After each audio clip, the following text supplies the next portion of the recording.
Hey everyone, welcome to your Self-Helpless snack, where you get a little taste of the podcast with a mini episode.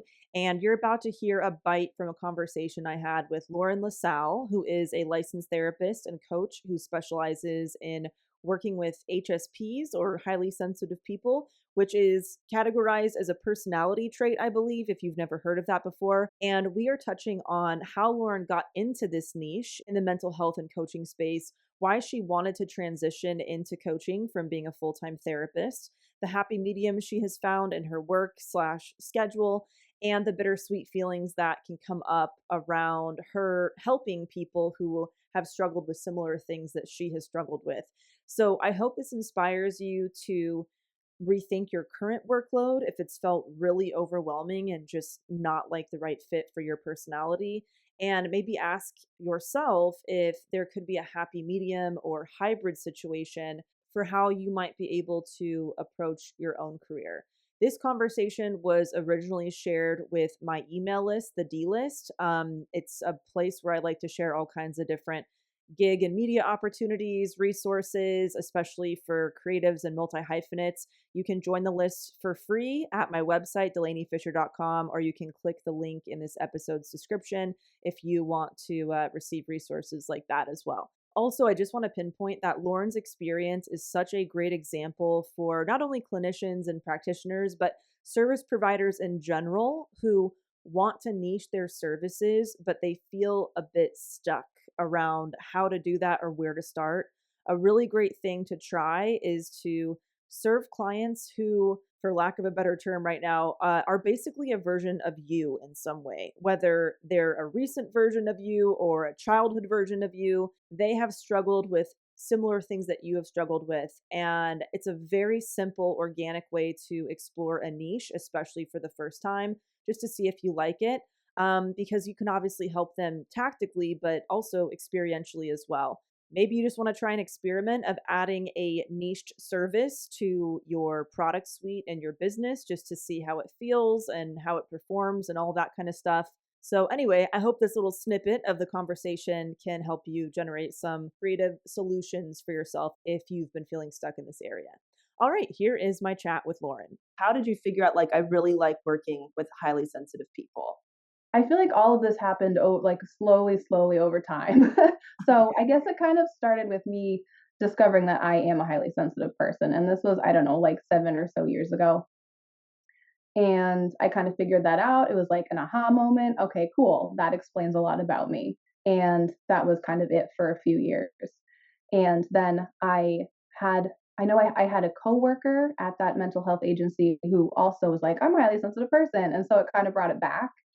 And then I was thinking about it working with clients more, and I did discover some of the children that I worked with were highly sensitive, and bringing that up to them and their parents, especially, was really helpful. And I think really opened up just a lot of doors for them about how to support their kid. And I thought that was just like the best. It was the best feeling to be able to be like, actually, it's this that's really impacting your kid. This is what we need to kind of focus on, not, maybe it's not so much anxiety, not so much a diagnosis, but it's this personality trait that's really affecting kind of how they're interacting and things that are going on with them.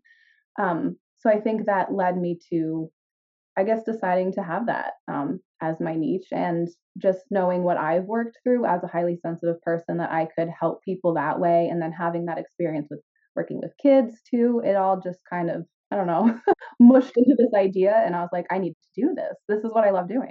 It sounds like you've become the person that you wish you had when you were a kid, not knowing that you were highly sensitive. Or I'm sure your parents, like, God, I wish there was somebody like you that could have helped us, when we didn't really understand what was going on. What is that Yes. experience like where you are in that role that you wish would have existed for you? Yes. Oh my gosh, that is 100% accurate. Yeah. It's kind of cool, but it's also, yeah, I really do wish that we had known. And that, I mean, growing up, it wasn't like you bring your kid to therapy if there's an issue, like in the 90s, that wasn't a thing. So I'm really glad to be able to be that person for people. But it is kind of sad for Yeah. me. Like, I had to do so much work as an adult to discover this and kind of heal from a lot of things that, I went through growing up, and to heal from a lot of the messages that I got. A lot of them came from teachers about being quiet and um, not participating. And it's because I didn't feel comfortable and because I was processing things just by being quiet. That's how I had to have to process things. So I had to undo a lot of those negative messages that were coming into me. So it's really nice now to be able to help people say, like, this, it's okay. Even if people are telling you this, don't listen to that Yeah. because you're okay the way you are. Maybe you need to kind of make some changes to your thinking patterns. Um, Maybe you need to make some changes to the way that you live your life a little bit just to make it more comfortable and work better for you. So it's really nice to be able to give back what I, worked so hard to learn for myself, to help other people in that way. Yeah, gosh, that's gonna be really rewarding, but also kind of bittersweet. Yeah.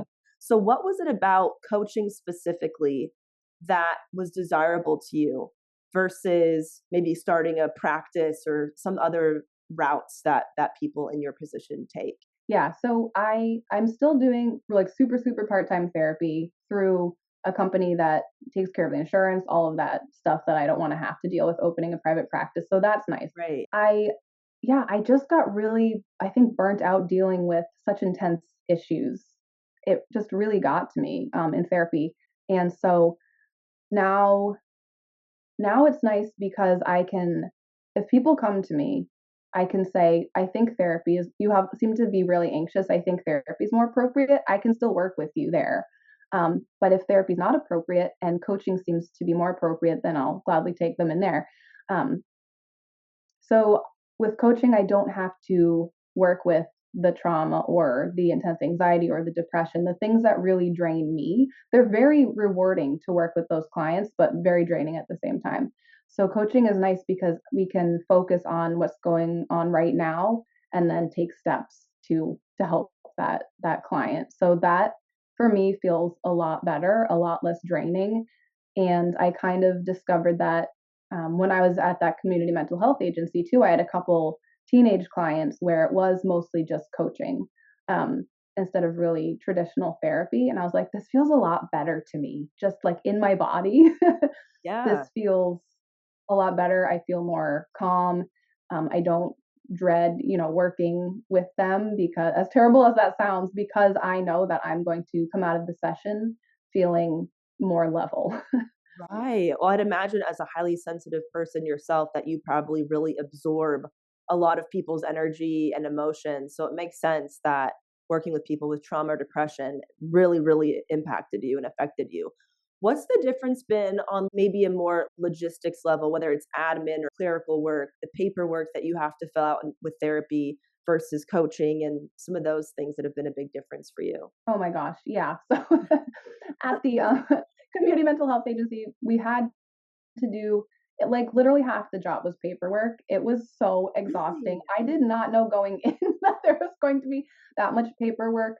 We Wow. had to do progress notes, which is pretty standard, but we had to do all other documentation too. Like quarterly, we had to do the progress the client was making, all of this stuff. It really was very time consuming and not what I entered the field to do. Yeah. um, so what I've been doing with now I work with adults over telehealth for therapy, and that's a lot less paperwork. We still have to do the progress notes, but with coaching, I mean, I kind of do what I want. So I take notes during the sessions, but it's not like I have to keep them for a certain amount of years or all of this stuff, that you have to do as a therapist. So that feels better to me Yeah. because it's not like I have to do this and this and this and keep up with this. And it's just kind of whatever works best for me and the client. And so it's like a huge relief to not have to do all of the mountains of paperwork that I had been doing. Thank you for tuning into Self-Helpless. You can find our brand new merch, Patreon community, and other fun goodies at selfhelplesspodcast.com. We'd be thrilled if you left an Apple Podcast review, shared this episode with a friend, or post about it on Instagram and tag us at Self-Helpless Podcast so we could repost you and say hi. As an independently produced show, we sincerely appreciate your support. Thanks, everybody.